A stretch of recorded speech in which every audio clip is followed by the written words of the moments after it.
Pozdrav svima, evo nas u novoj epizodi otvaranja. Ovoga puta otvaramo Lightning Overdrive, 2 komada boostera, tako da hajde da se bacimo odmah na suštinu.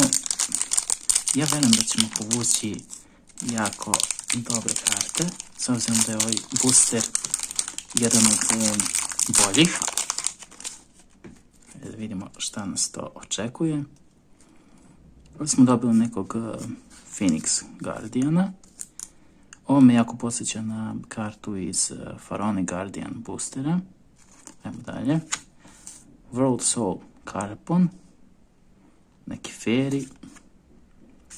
Clock Arc, njega smo povlačili i prošli put, tako da znamo šta je.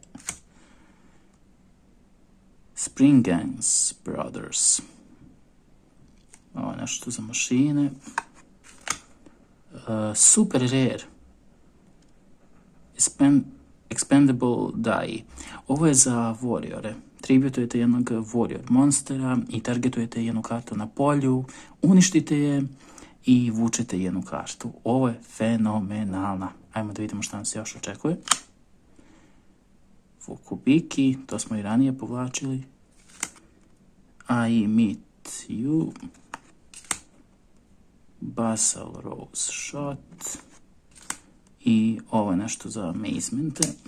Nije loše, moram vam priznati da je ovo osrednje vrijedna karta i da je negde oko, čini mi se, $2.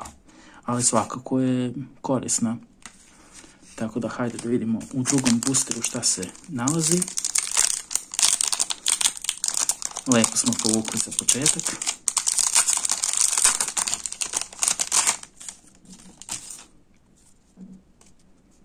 Opet Amazement Ambassador Bufo. Dark Eye Nightmare. Nije loše. Opet nešto za springove. Utopia Support. Opet Utopia Support. Nije loše.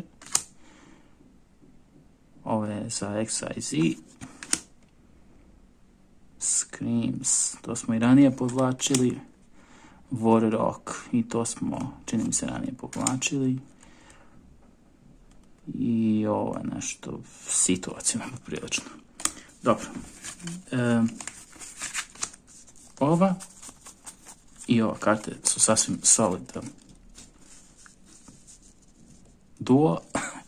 Moram da kažem da nije loše povlačenje, ali verujem da ćemo u sljedećoj epizodi povući nešto mnogo bolje i korisnije, a do tada u iščekivanju videa lajkujte, šerujte, subscribeujte se, a mi se vidimo u narednom izvlačenju. Pozdrav!